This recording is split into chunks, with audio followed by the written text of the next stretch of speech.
Hello, my name is Jacob Malik, a 20-year-old tuba player who currently goes to the San Francisco Conservatory of Music. Today, I'll be playing Bach's Fifth Cello Suite for all of you.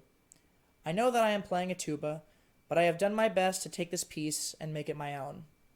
The piece is in the key of C minor, which gives it the feeling and atmosphere of a very dark yet sometimes warm color. The piece will move from idea to idea very quickly and takes many different forms, so it doesn't stay grounded for long. While I perform each movement of the piece, I want you to create an image in your mind that matches the mood presented in the movement I'm playing. And over the course of listening, construct a sort of grand painting of the entire piece, with each movement being its own little part of the grand work. The great cellist Hidemi Suzuki once said that when we listen to Bach, there are sort of two or more voices happening at the same time, and that it's almost like a conversation between two people, both responding to each other with different tones and qualities of the piece, claiming that listening to music and playing the music this way will make it more enjoyable for everyone to listen to it. With that, let's start by giving some context to the prelude. This movement starts firmly with the note C, which draws our ears to the key and gives us a starting point. From there, the movement starts somewhat slow, with a very broad and luxe texture, setting the mood for the entire piece to come. This texture lasts for a long time, pulling us from each tension to release over each passage. That is, until we have a section that breaks the time and lets the movement be played more freely, getting louder with more and more energy to transition us into the next section of the prelude, where the beat changes entirely and the piece feels entirely different, but is still set in the same key. This section is a lot faster and continues this feeling all the way until the end of the piece, with many invigorating moments in between. But always remember the C from the beginning, because it will come back over and over again, and really listen for the last note, as it is a bit of a surprise ending.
have noticed how often Bach repeats or extends ideas in his pieces. While I play the next movement, and every movement going forward, there will be many ideas that are repeated, or very similar to passages that have already been played. This is one of the great things to listen for when listening to Baroque music like this. So every time I repeat a passage, or play something that sounds similar to what you've already heard, raise a finger. Or if you'd rather not, just take a mental note. This also fits into the previous image painting before, in that we can ask ourselves, how do the repeated sections affect the mood of this movement, and the mood overall? Repeating is all over the Allemande, but there are also many other parts to it. Every other movement in this piece is a dance, and the Allemande is the same. They are all German dances, which have weighted rhythms to suggest the steps to a particular dance being played. In the Allemande, a lot of the weight is always at the start or end of a musical idea, usually starting and landing strongly at the same time. And from one idea to the next, the piece is played. Sometimes the piece wants to move energetically forward, and sometimes it wants to land softly and gently in just the right place. This is also affected by the mood of the movement, as each passage can have different moods, which all affect the overall image painting of the piece. And as it twists and turns from happy and energetic to sad and gentle, to happy and gentle to sad and energetic, the piece becomes a nuanced image, with the overall ideas of the dance keeping everything tied together.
The courant is a new feeling, one that creates a new context and exploration of C minor for the piece. This movement is like a thunderstorm and creates a new texture for the suite. As the previous movements were broad and very thick, this movement is light and trepidatious.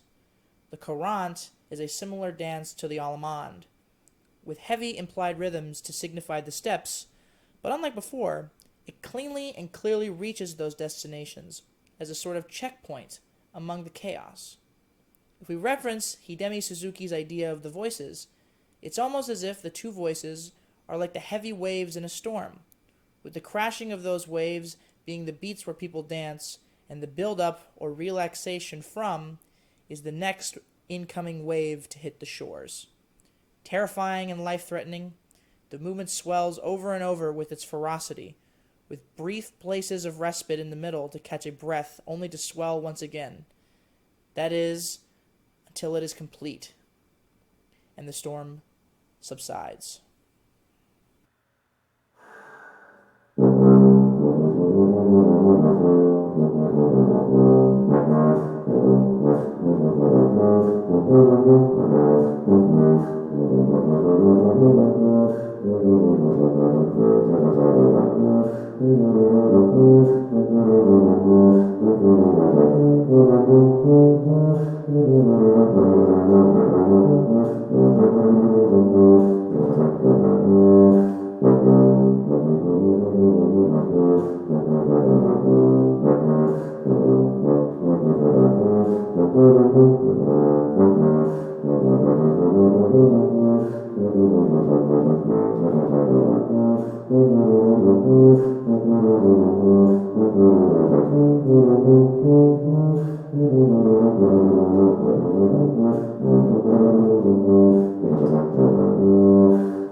The sarabande of this suite is one of the most unique movements in all of Bach's cello suites, as it doesn't obey any of the conventions of a normal sarabande and creates new colors which are often foreign to the Baroque era.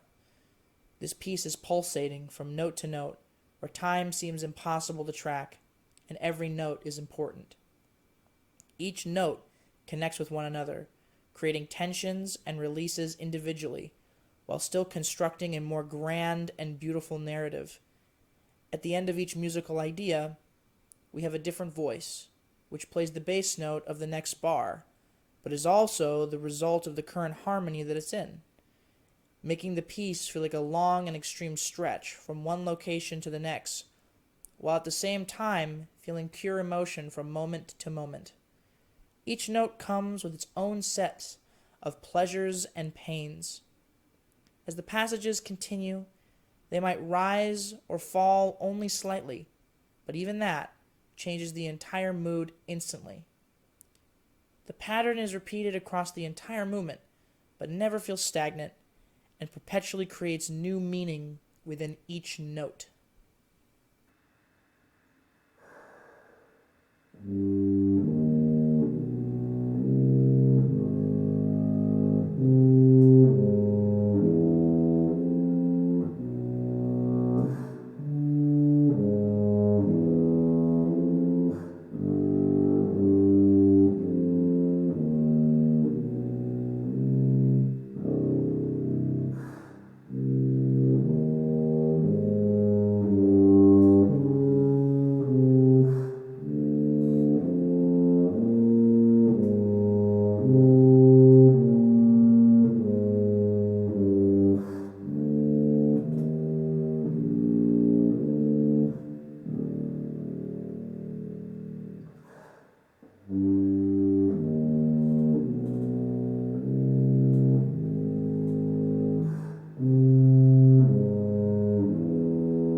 We now return to the more dance feel of this suite with its gavottes. These movements are connected to one another and are somewhat played as one idea. I will play the first gavotte with all its repeats and then move on to the second gavotte as if it's the same movement. But once that movement is over, I will return to the first gavotte and play it without any of its repeats. This is clearly done by both gavottes having the same dance patterns and same rhythmic weights with the same tempo. The first one is more royal and bouncy while still being very militant. This changes too at a later section, with little to no dance steps starting a long energy builder until the end of the musical idea, only to be repeated again in the second half. This is unlike the second one, however, which is very smooth, and yet is also trepidatious like the courant. The tempo and weight stay the same, but the overall mood and style changes a lot, in that this goes a lot faster with less impact on each note, but a long and connected line across each musical idea, with landing dance steps in between, all of which culminates in the circling back to the original gavotte, which is played in a new light given the newly played ideas from the second gavotte.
This is the last movement of the suites. Before I introduce it, I'd like to say thank you all for listening, and I really hope that this was fun and or useful for you. I think the image that we are creating together is one with lots of different ideas and many different moods, and I'm sure that the repeated sections may have impacted and changed the mood over time, as that's how I feel when I listen to these pieces. For me, this music resonates with not just our human experiences, but also our fundamental connection to nature and everything around us. There is often an idea associated with this music of the cosmic pulse or cosmic feeling, of rising and falling. That which was very clear in the gavots and courant, which is like parallel lines. They'll never interact or cross and will continue forever, like your breathing. The piece will have perpetual motion from its start to its conclusion. This music is beyond human.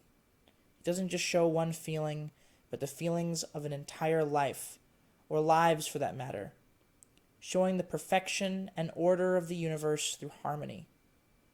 The grand painting, or collection of images in my mind, has every landscape, every painting, and every color within, as that is what Baroque music does to me. I hope you feel the same. Regardless, these concepts are within our last movement, the gigue, another very clear and royal dance. This one, however, despite everything before, is somewhat light and carefree, as its weighted rhythms are every bar leading to the next. The piece is felt evenly in a pattern of 3, which usually goes strong, weak, more, and leading back to strong. This, however, doesn't restrict the bigger musical idea of the movement, which creates tension and release over long and drawn-out musical ideas. This is done, however, in a light and playful way, as opposed to before, where it would be heavy and broad as previously described. The piece moves from different moods that have all been alluded to previously, but this time in a more playful and almost self-aware way. where the feelings are the same, but the textures are completely different. This dance is light and fun, but also, unlike the end of the prelude, ends in certainty, as the suite finally puts a period on this insanely long sentence. This time, the chord ends with C minor, the key that started it all, and everything is reset. It's almost a play on itself if you think about it. The prelude is somber and powerful, yet it ends happy and almost complete. Well, this is jovial and light, but ends very sad. This truly points to the nuance of Bach's writing and cosmic impulses, as the idea subverts itself whenever it commits to anything that diverts from its center. Like an hourglass, always keeping its course, and in this case, always returning back to C minor. One last time.